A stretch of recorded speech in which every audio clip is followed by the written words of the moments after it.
Okay, Ivan, can you hear me? Yep. All right, awesome. Well, thanks for taking the time. As I mentioned, it's going to be just a few short questions. And before we get into it, do you mind just kind of introducing yourself and describing your business? Sure. My name is Ivan Mladenovic, and I'm the owner of Primo.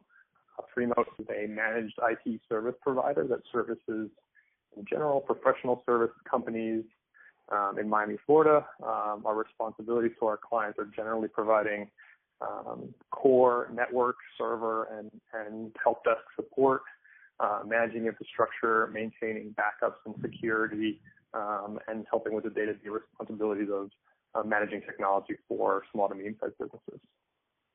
That's awesome. Congratulations on starting that business. Do you mind if I ask how you came to start it and realize that there was an opportunity there? Yeah, so I started the business in 2009. It originally started as a retail business that I wanted to build, a retail computer repair shop, and that was actually a pretty successful business and still exists today. At some point, one of my clients asked me about fixing a server at their place of business, at which point I recognized the need for delivering the service to businesses, not just consumers. And then somewhere along down that line, the opportunities for reoccurring revenue in the form of managed service agreements became the kind of pinnacle of our business success, which was about 4 years ago. That's when we started our fast growth.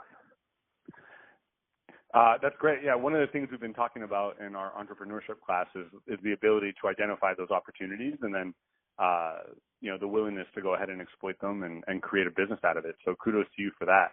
As I mentioned, I just have kind of 3 quick questions on entrepreneurship that I'd love to get your thoughts on. So sure. If in your own words, if you could describe what you think it means to be an entrepreneur, that would be great. What it means to be an entrepreneur. So to me, being an entrepreneur means being responsible for your own destiny, being responsible for your own successes and your own failures 100%. And that's what I like about it the most. I think that having control over my time, my ability to earn or not earn, my ability to manage people, my ability to learn, build relationships as a business owner, that's all part of being an entrepreneur. And then, sort of the evolution of an entrepreneur is hopefully to be a serial entrepreneur where you learn the formula of building a successful business and with successful processes that is profitable and then, exiting in some way. Sure. I would imagine too, if in the journey to become like a serial entrepreneur, you would take learnings from one venture and apply them to the next. Looking back, is there anything you wish you had been taught while you were in school before setting out on your own path as an entrepreneur? So I went to film school, so I did not have any kind of formal training to be an entrepreneur. It's just something that I learned I happened to like after doing this business. I think that something I wish I learned was weighing more options. So now as an IT consultant, I do a lot of work with investment banking companies and wealth management companies and private equity companies.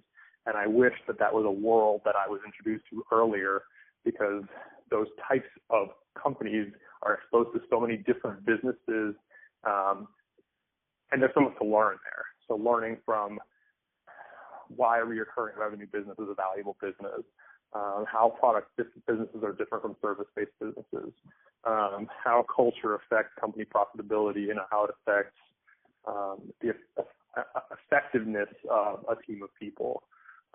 Those are all things that I kind of learned by doing. I kind of joke with my team that there's no book on how to run a business. You kind of make it up as you go. And so, there's a lot of hindsight is 20/20 moments in owning a business, but certainly having more exposure to different types of businesses and different types of opportunities, I probably would have been more effective in the path that I ended up taking. Yeah, I think that's really good insight. And certainly when you think about being like a serial entrepreneur, casting that wider net, exposing yourself to different opportunities to learn makes full sense. So I guess that's all kind of part of the journey, huh? Yes, sir. It's definitely part of it. Yeah. The last question, Ivan, is if you could just quickly summarize what your biggest challenge has been and your biggest reward as an entrepreneur. My biggest challenge as an entrepreneur is keeping myself motivated. So there's something that happens as an entrepreneur that I call entrepreneurial schizophrenia, which is essentially there are moments in your business when you're euphoric about the business. You sign a huge client, or you hire a new engineer or staff member that's going to really change your business, or you improve a process and you prove its efficiency or effectiveness. And then there's a really bad moment when you lose a huge client. And when something bad happens, you almost want to quit your business and go back to being an employee because, well, it's just so nice to, get a paycheck every 2 weeks and life is good. And at the same time, when you're having those good moments, you say to yourself, I can't imagine being an employee. This is a terrible idea. I love being an entrepreneur. So managing those ups and downs, which you have to rely heavily on your support system, your significant other, your family, your friends. That's definitely the biggest challenge, without a doubt. The greatest benefit of being an entrepreneur is being in control of my time, knowing full well that in June I'm getting married, and in July in June I'm taking a honeymoon for 4 weeks, and I don't think I could do that if I was employed. So it allows me the freedom of my time both to enjoy myself and do the things that I personally like and things that I have a passion for. It allows me to meet incredible people. It allows me to work on the weekends. The harder you work, the more money you make, in theory.